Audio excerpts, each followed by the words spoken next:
I don't know how to You've been about as... reason with you. I don't. I'm not... Nothing I can say or do. I kind of figured something like this was going to happen, but I don't know what to do for you.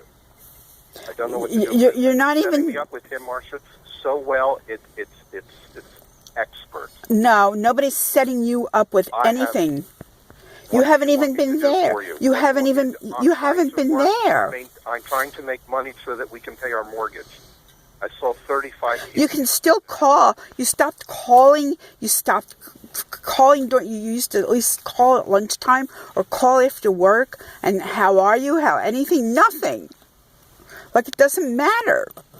You're way behind. I know you're way behind. I know you're way behind. I know you're 3 weeks behind in greens. I know you're way behind. You were because I got called and told. I got called and told. Okay? I get called when... Okay, well, there were old tickets, and there was piles of tickets, and there was charts to be done, and people were frantic, okay?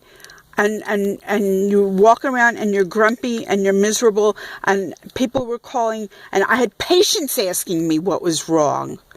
Patients who didn't even know what was wrong with me, asking me what was wrong. If something was wrong with you, I'd run into people.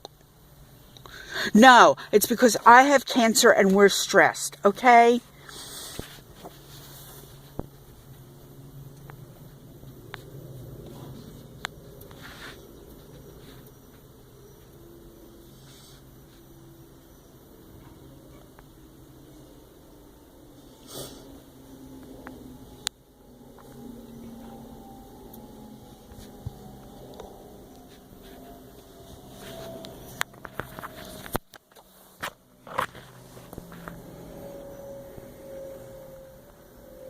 Yeah, I get called Monday. There's $2,300 in the business account. I have to meet payroll. I can't do it.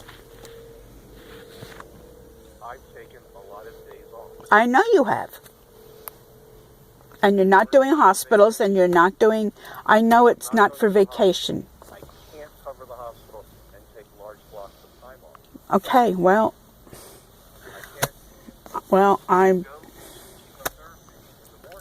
I haven't been chemo for 3 weeks. And you didn't have hospital privileges because they took them away from you because they can't understand what's going on. Nice people, doctors and administrators who don't understand what happens when doctors' families get sick. Okay? Doctors and administrators who don't understand. I can't change that. Okay? Okay, so I'm not going anywhere, and I'm not doing anything.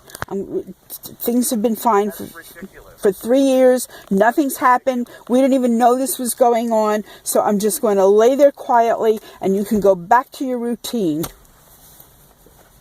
Why are you doing this? Because I'm tired of all of this. I'm tired of it all. Well, it must be... I don't understand how on earth it could help. To just put me out there as she's not going to do anything because of Gary. Well, all this is happening. Yeah, it does, because then you won't have to worry about being behind or being stressed, or you can't do this or you can't do that, or you can't go to the hospital. So I'm not doing anything, because then you won't lose blocks of time. You won't have to... I appreciate that. You won't have to worry about missing your meetings or going back and forth from Houston to Tampa, or whether or not Karina's going to steal your supplies or your equipment or your vaccines or your patients or anything else. So... And this is why you want me to talk to you. I'm just not going to do anything. I'm just going to go take I'm going to take a walk. I'm going for a walk on the causeway. And then I'm going to call Dr. Verma on Monday and have him take this port out. Well, that's not a good move either. Just making a list of bad decisions. Well, it's my decision. No, it's not. It's your decision fueled by me, which is... No, it's not. It's not your. It hurts. This thing hurts me. Well, but it's in there, and you can't do a surgical procedure after somebody's just had another procedure. You can't open you up and take the thing out.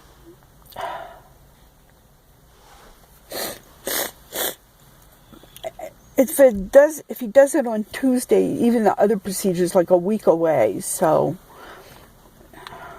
it's. And if it gets infected, I don't think it should be removed unless you have the blessing of Well, who's going to do it? the people at MD Anderson. Yeah, and what if it pierces my jugular in the meantime? Because it's shifted.